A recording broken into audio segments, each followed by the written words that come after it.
Welcome to சாப்பிட வாங்க. நாம் எல்லாருமே வீட்டில் இட்லி தோசை அப்படின்னு சாப்பிட்டு போர் அடிச்சு போய் இருப்போம்.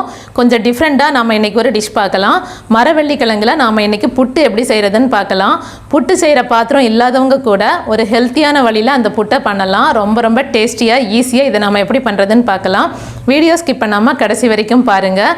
இது வரைக்கும் நம்மளோட சேனல் சப்ஸ்கிரைப் பண்ணல அப்படின்னா கண்டிப்பாக சப்ஸ்கிரைப் பண்ணுங்கள். அப்போ தான் நம்ம போடுற வீடியோஸ் எல்லாமே நீங்கள் தொடர்ந்து பார்க்க முடியும். வாங்க இப்போ மரவள்ளி கிழங்கு புட்டு எப்படி பண்ணுறதுன்னு பார்க்கலாம்.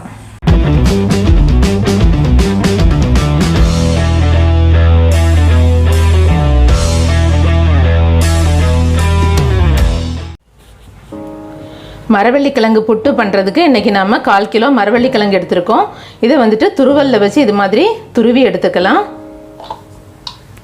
இது கூடவே ஒரு 1/4 டீஸ்பூன் உப்பு சேர்த்துக்கோங்க. உப்பு நிறையா சேர்த்த வேண்டாம். நல்லா மிக்ஸ் பண்ணியாச்சு. இது கூடவே ஒரு 1/4 மூடி தேங்காய், கொஞ்சம் ஜாஸ்தியாக இருக்குது, துருவி எடுத்துருக்கேன். உங்களுக்கு எவ்வளோ தேங்காய் வேணுமோ அந்தளவுக்கு எடுத்துக்கோங்க. தேங்காய் ஜாஸ்தியாக வச்சாலும் நல்லா தான் இருக்கும், ரொம்ப டேஸ்டியாக இருக்கும். ஸோ உங்களுக்கு தேவையான அளவுக்கு தேங்காவை துருவி எடுத்துக்கோங்க. இப்போ நாம் புட்டு செய்கிற பாத்திரம் எடுத்துருக்கோம். இதுக்குள்ளே தான் நாம் வந்துட்டு இந்த மாவை போட போகிறோம். கிழங்கும் தேங்காவும் போட போகிறோம். இதுக்குள்ளே ஒரு சின்ன தட்டு இருக்கும், அது முதல்ல நம்ம ஃபஸ்ட்டு போட்டுக்கலாம். போட்டு கரெக்டாக சமன் பண்ணி வச்சிடலாம். இப்போ இதுக்குள்ளே ஃபஸ்ட்டு கொஞ்சமாக தேங்காய் போட்டுக்கலாம். அதுக்கப்புறமா நாம் உப்பு போட்டு மிக்ஸ் பண்ணி வச்சுருக்கிற இந்த கிழங்கு போட்டுக்கலாம். அதுக்கப்புறமா திருப்பவும் கொஞ்சம் மிடில் தேங்காய் போட்டுக்கலாம். அதுக்கப்புறமா இன்னும் கொஞ்சம் கிழங்கு போட்டுக்கலாம். கடைசியாக அதுக்கு மேலே திரும்பவும் கொஞ்சம் தேங்காய் ஃபில் பண்ணிக்கலாம். இப்போ இதை க்ளோஸ் பண்ணிக்கலாம்.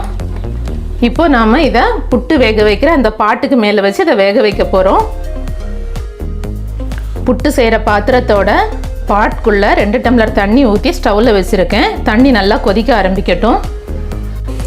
தண்ணி கொதிக்க ஆரம்பிச்சிடுச்சு. இப்போ நாம் கிழங்கு போட்டு வச்சுருக்கிற இதை தூக்கி மேலே வச்சிடலாம். மேலே இங்கே 2 ஹோல் இருக்கும், இது வழியாக அந்த ஆவி மேலே வரும். மீடியம் ஃப்ளேமில் வச்சு ஒரு 3 நிமிஷம் இதை வேக விடலாம். 3 நிமிஷம் ஆயிடுச்சு. மேலே ஆவி வர ஆரம்பிச்சிடுச்சு. இப்போ வந்துட்டு நம்ம ஸ்டவ் ஆஃப் பண்ணிக்கலாம். இப்போ நாம் மேலே இருக்கிற மூடியை கழட்டிக்கலாம். கழட்டிட்டு ஒரு சின்ன கரண்டி வச்சு பின்பக்கம் இப்படியே நம்ம தள்ளினோம் அப்படின்னா சூப்பராக புட்டு வெளியே வந்துடும். பாருங்கள் எவ்வளோ சூப்பராக வந்திருக்குன்னு.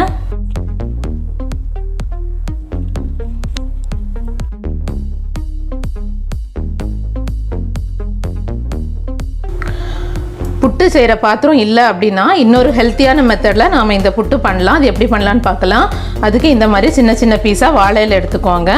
இந்த வாழை இலையை சின்ன சின்ன பீஸாக கட் பண்ணிவிட்டு இது மாதிரி பீஸ் கட் பண்ணிவிட்டு கழுவி எடுத்துக்கோங்க. தென் இது மாதிரி இப்படி ரோல் பண்ணிக்கோங்க. ரோல் பண்ணிங்கன்னா ஒரு சிலிண்டரிக் ஷேப் வந்துடும். இப்போ வந்துட்டு ஒரு டூத் பிக் எடுத்து நம்ம ஒரு பக்கம் மட்டும் குத்தி வச்சுக்கலாம். அவ்வளோதான், இது மாதிரி குத்திக்கலாம்.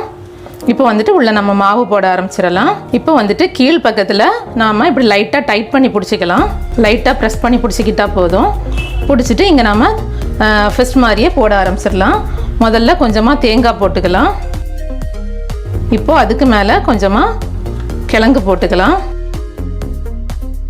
திரும்பவும் அதுக்கு மேலே கொஞ்சமாக தேங்காய் போட்டுக்கலாம். போட்டுட்டு எல்லாத்தையும் ப்ரெஸ் பண்ணி விட்டுக்கோங்க லைட்டாக. அவ்வளோதான். அதே மாதிரி இந்த பக்கமும் லைட்டாக ப்ரெஸ் பண்ணி விட்டுடுங்க. அவ்வளோதான், சூப்பராக செஞ்சாச்சு. இது மாதிரியே எல்லாத்துலேயும் செஞ்சு எடுத்துக்கலாம். அழகாக எல்லாத்தையும் செஞ்சு எடுத்தாச்சு. இனிமேல் இதை வந்துட்டு ஒரு இட்லி தட்டில் வச்சு நம்ம வேக வைக்க போகிறோம். ஸ்டவ்வில் ஒரு இட்லி பாத்திரம் வச்சுட்டு அதில் 2 டம்ளர் தண்ணி ஊற்றி வச்சுருக்கேன். தண்ணி நல்லா கொதிக்க ஆரம்பிக்கட்டும். தண்ணி கொதிக்க ஆரம்பிச்சிடுச்சு. இப்போ நாம் ஒரு இட்லி தட்டு எடுத்து வச்சு அதுக்குள்ளே நாம் இந்த வாழை இலையில் செஞ்சு வச்சுருக்க எல்லாத்தையும் வச்சிடலாம். மீடியம் ஃப்ளேமில் வச்சுருங்க. நல்லா வேகட்டும். 5 நிமிஷம் நம்ம மூடி வச்சு வேக வச்சுருக்கோம். சூப்பராக வாசம் வர ஆரம்பிச்சிடுச்சு. இப்போ நம்ம ஓப்பன் பண்ணிக்கலாம். பாருங்கள், நம்மளோட கிழங்கு போட்டு சூப்பராக வெந்திருக்கு. இனிமேல் இதை எடுத்து வச்சிடலாம்.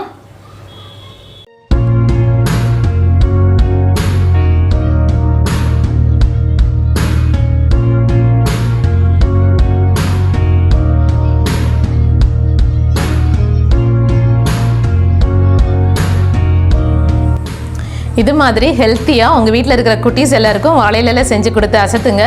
எப்படி இருக்குன்னு கமெண்ட்டில் சொல்லுங்கள். இந்த வீடியோ பிடிச்சிருந்தால் லைக் பண்ணுங்கள், உங்கள் ஃப்ரெண்ட்ஸ்க்கு ஷேர் பண்ணுங்கள். டேஸ்டியாக சாப்பிடுங்க, ஹெல்த்தியாக இருங்க. Thank you so much.